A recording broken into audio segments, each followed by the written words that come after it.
Hello dear students, स्वागत है एक बार फिर से आपके अपने चैनल डिफेंस ट्यूटर में। आज के इस वीडियो में हम बात करेंगे कोस्ट गार्ड, नाविक, जीडी, डीबी और यांत्रिक के रिगार्डिंग स्टेज 1 सेक्शन 1 साइंस के प्रैक्टिस सेट नंबर 4 को। जैसा कि आपको पता है कि यह आपके कंबाइंड प्रैक्टिस सेट्स चल रहे हैं, तो ये भी आपके कंबाइंड प्रैक्टिस सेट्स ही होंगे। लेकिन यहाँ पे आपको बता दें कि इससे प्रीवियस जितने भी 3 वीडियोस हैं उन सभी वीडियोस को आपको देखना काम है, तो उसे आप ज़रूर देखिएगा। और आपको साथ ही साथ बता दें कि हमारे इससे प्रीवियस जो बैचेस थे यानी 01, 2022 बैचेस जो थे, उसमें हमने आपको अग्नि बैच जो स्टार्ट किया था, ठीक है, जो हमने आपको अग्नि बैच स्टार्ट किया था उसमें 42 आपके साइंस के लेक्चर दिए गए हैं। कितने लेक्चर? 42 लेक्चर दिए गए हैं और सभी 42 लेक्चर में 10-10 आपके क्वेश्चन है। तो आप समझ सकते हैं कि 420 क्वेश्चन साइंस के आपके वहाँ पे हो जाते हैं। और इस साइंस के क्वेश्चन से प्रीवियस समय भी यानी 01, 2022 बैचेज में भी क्वेश्चन पूछे गए थे, उससे क्वेश्चन आए थे और इस बार भी आने के चांसेस पूरे हैं। तो आपका काम है कि उस सभी वीडियोज़ को देखना और साथ ही साथ इन सभी वीडियोज़ जो चल रहे हैं रेगुलर बेसिस पे उसको भी देखना, ठीक है। तो सभी वीडियोज़ को जाकर देखिए। आपको बता दें कि सभी पीडीएफ के रिगार्डिंग इन सभी 42 वीडियोस के पीडीएफ के रिगार्डिंग अभी जो चल रहे हैं उन सभी पीडीएफ के रिगार्डिंग जितने भी सब्जेक्ट जो आपके हमारे चैनल पे दिए जाते हैं उन सभी वीडियोस के पीडीएफ के रिगार्डिंग आपके लिए हमने 89 रुपीज़ का बैच प्लान किया है। तो आप सभी जाकर उस बैचेस को जरूर ज्वाइन कीजिए। कैसे ज्वाइन करना है, क्या करना है, आप चैनल पर जाइए, चैनल को खोलिए और स्टार्टिंग में ही आपको वीडियोज़ मिल जाएगा। उस वीडियोज़ पर आपको सारी चीज़ बता दिए जाएंगे। तो जाकर देखिए और जितना जल्दी हो सके ज्वाइन कीजिए ताकि आपको इसका फ़ायदा मिल सके। तो चलिए बातें हो गई, बढ़ते हैं अपने इस वीडियो लेक्चर्स की ओर, बढ़ते हैं अपने क्वेश्चन नंबर 1 की ओर। पहला क्वेश्चन आप यहाँ पे देख सकते हैं। तो नंबर 1 क्वेश्चन में लिखा जा रहा है कि which of the following pair of physical quantities have the same dimension. कहा जा रहा है कि इनमें से कौन से पेयर ऑफ फिजिकल क्वांटिटीज के क्या है डायमेंशन सेम है, क्या है डायमेंशन इक्वल है। देखिए आपको बता दें कि वो जो 89 रुपीज़ के बैचेज हैं वो बहुत ही आप समझ सकते हैं कि ये बहुत ही लेस अमाउंट है आपके, कह सकते हैं कि कोर्स के रिगार्डिंग, क्योंकि आपके इस 89 रुपीज़ बैचेज में आपके जीडी के रिगार्डिंग, जीडी के सेक्शन 1 के रिगार्डिंग आपके, या फिर कह सकते हैं जीडी के जो सेक्शन 2 होते हैं उसके रिगार्डिंग आपको मैथमेटिक्स और फिजिक्स इन दोनों के पीडीएफ्स दिए जाते हैं। साथ ही साथ डीबी के आपके और कह सकते हैं जीडी, डीबी और यांत्रिक के सेक्शन 1 के रिगार्डिंग आपके मैथमेटिक्स, रीजनिंग, साइंस इन सभी के आपको पीडीएफ वहाँ पे दिए जाते हैं। तो आप समझ सकते हैं कि 89 रुपीज़ के बैचेज में इतने सारे पीडीएफ्स आपको मिल रहे हैं और वो भी तब तक जब तक आपका 02, 2022 बैचेस खत्म ना हो जाए तब तक, ठीक है। ये आपके जब तक इन नहीं होंगे तब तक आपको सारे पीडीएफ्स टाइम टू टाइम मिलते रहेंगे। तो और लास्ट टाइम में आपको प्रैक्टिस सेट्स भी दिए जाएंगे। सो आपका काम रहेगा कि इसे ज्वाइन कीजिए ताकि आपको इसका बेनिफिट्स मिल सके, ठीक है। तो इस क्वेश्चन में कहा जा रहा था कि फिजिकल क्वांटिटी आपको बताना है कि इनमें से कौन सा ऐसा फिजिकल क्वांटिटी है जिनके क्या है डायमेंशन इक्वल है, जिनके डायमेंशन क्या है सेम है। तो कैसे निकालेंगे जिनके डायमेंशन, कैसे पता चलेगा हमें कि जिनके डायमेंशन सेम है? तो सिंपल सी बात है कि जिनके यूनिट सेम होंगे उनके डायमेंशन भी सेम होंगे, ठीक है। अगर हम बात करते हैं फोर्स के बारे में तो फोर्स का यूनिट होता है न्यूटन। फोर्स का यूनिट क्या होता है? न्यूटन। और हमारा ये जो पावर होता है तो पावर का क्या होता है? पावर इक्वल टू होता है work upon time. Power equal to क्या होता है? वर्क अपॉन टाइम, यानी कहने का मतलब इसका होता है वाट, ठीक है। तो इन दोनों का आप कह सकते हैं कि ये न्यूटन है और ये क्या हमारा वाट है, दोनों क्या है अलग अलग क्वांटिटी है, तो इनके डायमेंशन भी क्या होंगे? डिफरेंट होंगे, ठीक है। अब देखिए ये क्या है? हमारा वर्क है। वर्क का क्या होता है? वर्क का सिंपल हम डब्ल्यू से डिनोट करते हैं। वर्क का यूनिट हालांकि जूल होता है और साथ ही साथ पावर है। पावर को हम क्या लिखते हैं? वर्क अपॉन टाइम, ठीक है, यानी ये आपका हो गया जूल पर सेकेंड। तो आप देख सकते हैं यहाँ पे जूल है और यहाँ पे जूल पर सेकेंड है, तब भी डिफरेंट हो गया। अब देखिए वर्क है और एनर्जी है, वर्क है और क्या है? एनर्जी है। तो आपको बता दें कि वर्क एंड एनर्जी क्या होते हैं? इन दोनों का जो यूनिट होता है, इन दोनों का जो यूनिट होता है वो क्या होता है? आपका जूल होता है। क्योंकि आपको पता होगा कि work is also form of energy. Work जो है ये भी एक प्रकार का एनर्जी का ही फॉर्म है। तो इनके भी यूनिट क्या होंगे? जूल ही होंगे। तो दोनों का जब यूनिट जूल होगा तो दोनों का डायमेंशन भी क्या होगा? सेम होगा। तो दोनों के डायमेंशन क्या हो जाएंगे बताइए? दोनों को डायमेंशन क्या हो जाएंगे? तो थोड़ी देर रुक जाइए, यहाँ पे क्या है हमारा? तो दोनों का डायमेंशन हो जाएंगे आपके, बताइए क्या हो जाएगा दोनों का डायमेंशन?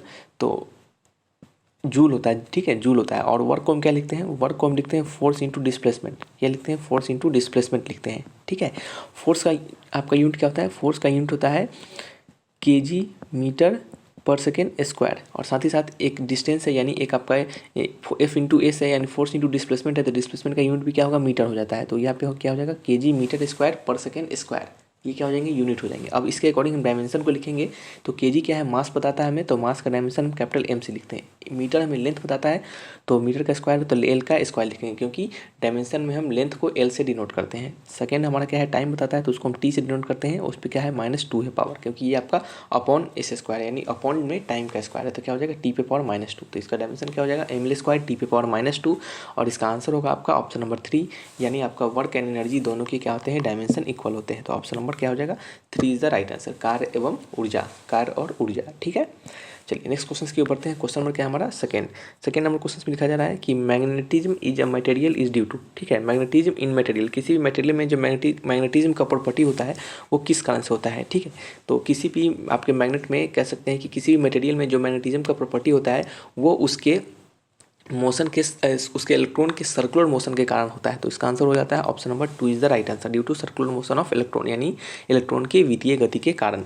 ठीक है, आपको बता दें कि मैग्नेट भी क्या होते हैं आपके डिफरेंट प्रकार के होते हैं, फेरोमैग्नेटिक सब्सटेंस, पैरामैग्नेटिक, आपके फिर डायमैग्नेटिक। तो इन सभी चीज़ के बारे में आपको उतना डीपली नहीं जानना है। सिंपल आपसे यहाँ पूछा जा रहा है कि मैग्नेटिज्म जो होता है किसी मटेरियल का, वो इनमें से गिवन ऑप्शन में से वो किस कारण से होता है, तो इलेक्ट्रॉन्स के वितीय गति पे होने के कारण, यानी सर्कुलर मोशन पे होने के कारण। ठीक है, चलिए बढ़ जाते हैं नेक्स्ट क्वेश्चन की ओर। नेक्स्ट क्वेश्चन है हमारा क्वेश्चन नंबर थर्ड में लिखा जा रहा है कि short site in human I can be corrected by using. और आदमी के जो आँख में यानी ह्यूमन आई में जो शॉर्ट साइटेडनेस होते हैं, यानी आप कह सकते हैं जिससे कि हम मायोपिया के नाम से जानते हैं। याद रखिएगा, इस शॉर्ट साइट को हम मायोपिया के नाम से भी जानते हैं, क्योंकि क्या होगा जब आपको क्वेश्चंस को थोड़ा सा डिफरेंट करके पूछा जाएगा तो मे भी कंफ्यूज आप हो सकते हैं। तो लिखिएगा यहाँ पे शॉर्ट साइट, इसे हम क्या कहते हैं, मायोपिया के नाम से भी जानते हैं। तो MYOPIA मायोपिया। ठीक है, तो ये जो हमारा मायोपिया होता है ये किस लेंस से करेक्ट होता है, यानी ये हमारा किस लेंस से सही हो जाता है। तो ये जो हमारा मायोपिया को सही करने के लिए हम कॉनकेव लेंस का यूज करते हैं। किसका लेंस का, कॉनकेव लेंस का यूज करते हैं। ठीक है, तो इसका आंसर क्या हो जाएगा, concave lens, option number 2 is the right answer. ठीक है, कॉनकेव लेंस यानी अवतल लेंस, क्या होगा, अवतल लेंस। ठीक है, चलिए बढ़ जाते हैं नेक्स्ट क्वेश्चन की ओर। नंबर फोर्थ में लिखा जा रहा है कि what is the reason for twinkling of stars. Stars के ट्विंकलिंग का क्या रीजन होता है, तो स्टार्स के ट्विंकलिंग का रीजन होता है एटमॉस्फेरिक रिफ्रैक्शन। क्या होता है, वायुमंडलीय अपवर्तन। क्या होगा, वायुमंडलीय अपवर्तन। याद रखिएगा कि ट्विंकलिंग ऑफ स्टार्स का जो रीजन होता है वो होता है आपका एटमॉस्फेरिक रिफ्रैक्शन। क्या होता है, एटमॉस्फेरिक रिफ्रैक्शन। ठीक है, चलिए नेक्स्ट क्वेश्चन आपका है नंबर फिफ्थ में लिखा जा रहा है कि the instrument for measuring intensity of earthquake is. जिस इंस्ट्रूमेंट का हम मेजर करते हैं अर्थक्वेक के इंटेंसिटी को नापने के लिए, उसे हम क्या कहते हैं, तो उसे हम सिस्मोग्राफ के नाम से जानते हैं। तो क्या होगा, seismograph, option number 4 is the right answer. ठीक है, सिस्मोग्राफ से क्या करते हैं, हम इंटेंसिटी ऑफ अर्थक्वेक को मापते हैं। ठीक है, और इंटेंसिटी ऑफ अर्थक्वेक का कह सकते हैं कि यूनिट क्या होता है, उसको हम किस में मापते हैं, तो आपका जो भूकंप होता है उसकी तीव्रता को हम किस में मापते हैं, तो उसे हम मापते हैं रिचर स्केल में। किसे, रिचर स्केल में। ठीक है, चलिए नेक्स्ट आपका है नंबर 6 क्वेश्चन में लिखा जा रहा है कि which of the following animal, क्या है, विच of the following animal can hear ultrasonic sound. ठीक है, इनमें से कौन सा एनिमल जो है वो आपके अल्ट्रासोनिक साउंड को सुन सकते हैं। ठीक है, तो बताइए इनमें से कौन व्यक्ति, यानी व्यक्ति बोले, इनमें से कौन एनिमल जो होंगे आपके अल्ट्रासोनिक साउंड को सुन सकते हैं। तो वो है आपके चमगादड़ क्या होते हैं, वो अल्ट्रासोनिक साउंड को सुन सकते हैं। तो इसका आंसर होगा ऑप्शन नंबर 4। याद रखिएगा कि अल्ट्रासोनिक साउंड को क्या होता है, लिख सकते हैं यहाँ पे कांट बी हियर। ठीक है, can't be here by human. ठीक है, can't be here by human, यानी यह मनुष्य के द्वारा नहीं सुना जा सकता। ठीक है, चलिए नेक्स्ट आपका है नंबर 7। क्या है, नंबर 7 क्वेश्चन को पढ़िएगा। The source of the sun energy in the process of. ठीक है, the source of sun energy is the process of. Sun energy यानी सूर्य का जो ऊर्जा का स्रोत होता है वो किस प्रोसेस के कारण होता है। ठीक है, तो आपको बता दें कि सूर्य का जो ऊर्जा का सोर्स होता है वो होता है आपका न्यूक्लियर फ्यूजन। क्या होता है, न्यूक्लियर फ्यूजन। ठीक है, फ्यूजन, याद रखिएगा फ्यूजन नहीं होता है, फ्यूजन। ठीक है, फ्यूजन। देखिए आप याद रखिएगा सन में आपका कैसे याद रखिएगा, देखिए सन में यू होता है, उसी प्रकार आपका फ्यूजन में भी क्या होता है, यू होता है। ठीक है, तो आप इस तरीके से रिलेट करके याद रखिएगा कि कैसे हमें याद रहेगा, फ्यूजन है कि फिजन है। तो यू वाला सन में भी है और फ्यूजन में भी यू है, तो इसका आंसर होता है फ्यूजन, न्यूक्लियर फ्यूजन। ठीक है, तो आपको बता दें कि सन जो है आपका वो लगभग 4.6 बिलियन ईयर क्या है, पहले इसका कह सकते हैं कि ये हमारा अवतरित हुआ था, कह सकते हैं, या फिर फॉर्म्ड हुआ था। ठीक है, तो इसका 4.6 बिलियन ईयर वो सन हमारा फॉर्म हुआ था, और तब से अभी तक भी हमारा जो कह सकते हैं कि ये जिसका एनर्जी का स्रोत होता है, ये इस किस प्रोसेस जो एनर्जी क्रिएट करता है वो होता है आपका न्यूक्लियर फ्यूजन की प्रोसेस से। न्यूक्लियर फ्यूजन यानी परमाणु संलयन के प्रोसेस से। Option number 3 is the right answer. ठीक है, नेक्स्ट आपका है नंबर 8 क्वेश्चन लिखा जा रहा है कि a multimeter is use to measure. Multimeter को हम किसके मेजर करने के लिए यूज करते हैं, तो ये मल्टीमीटर जो होता है आपका, इसे हम करंट, वोल्टेज और रेसिस्टेंस इन तीनों को मेजर करने के लिए यूज करते हैं। तो इसका आंसर हो जाता है option number 4 is the right answer. ठीक है, याद रखिएगा कि मल्टीमीटर जो होता है, यहाँ पे लिख देते हैं हम आपके लिए, मल्टीमीटर MULTIMETER, मल्टीमीटर को हम VOM के नाम से भी जानते हैं, वोम के नाम से। वोम मतलब क्या हो जाता है आपका, वोल्ट ओम और क्या होता है एम से आपका मीटर, वोल्ट ओम मीटर के नाम से भी हम जानते हैं। तो इसका आंसर ये जो हमारा मल्टीमीटर होता है इससे हम वोल्टेज, करंट, रेसिस्टेंस सभी चीज़ को मेजर कर लेते हैं। ठीक है, तो आंसर हो जाएगा ऑल ऑफ दीज। नेक्स्ट आपका है number 9th question. Number 9th question में लिखा जा रहा है कि which of the following is use to split white light into different colour. इनमें से किनका हम यूज करते हैं व्हाइट लाइट को डिफरेंट अलग अलग कलरों में स्प्लिट करने के लिए, यानी तोड़ने के लिए। ठीक है, तो यहाँ पे जो आपका आंसर हो जाता है वो होता है आपका प्रिज्म। आपने पढ़ा होगा पहले से भी कि प्रिज्म जो होता है वो 3D शेप का होता है। क्या होता है वो आपका 3D शेप का होता है, जैसे वो लगभग ऐसा होता है। ठीक है, इस टाइप का लगभग होता है। ठीक है, 3D शेप में। तो इस प्रिज्म का हम कैसा यूज करते हैं, तो प्रिज्म को हम क्या करते हैं, जब इसमें हम व्हाइट लाइट को पास करते हैं तो वो क्या करता है आपका 7 डिफरेंट कलर में क्या करता है वो तोड़ देता है। क्या करता है 7 डिफरेंट कलर में क्या करता है वो तोड़ देता है। तो इसका आंसर हो जाता है ऑप्शन नंबर 4, यानी हम यहाँ पे क्या कर रहे हैं व्हाइट लाइट को पास करवा रहे हैं। यहाँ पे हम क्या कर रहे हैं व्हाइट लाइट को पास करवा रहे हैं और यहाँ पे क्या कर रहा है वो 7 डिफरेंट कलर क्या करता है डिफरेंट कलर में स्प्लिट कर देता है। ठीक है, 7 डिफरेंट कलर में वो स्प्लिट कर देता है।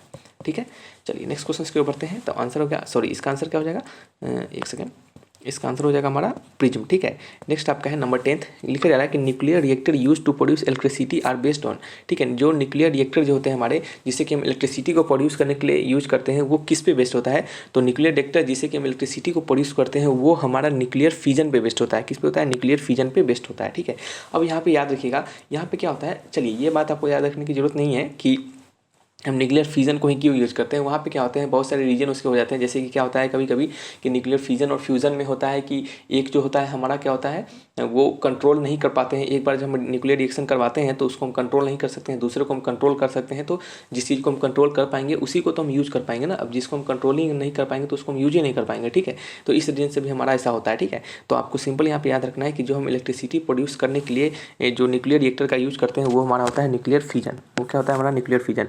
अब देखिए कैसे याद रहेगा, तो देखिएगा इलेक्ट्रिसिटी जो लिखा हुआ है ना, इलेक्ट्रिसिटी, तो यहाँ पे देखिएगा फिजन कि यहाँ पे आई है, यहाँ पे भी आई है। अब कुछ वजह सोचेंगे कि सर यहाँ पे आई है, यहाँ पे भी तो आई है फ्यूजन वाले में, लेकिन नहीं, ये आयन ये दोनों में सेम है, ये आयन दोनों में सेम है। आपको याद रखने के लिए क्या याद रखना है, देखिए FISSION, ये आयन जो है ये आपका दोनों में सेम है। ठीक है, ये दोनों में सेम है, तो इसमें तो कन्फ्यूजन नहीं होगा आपको।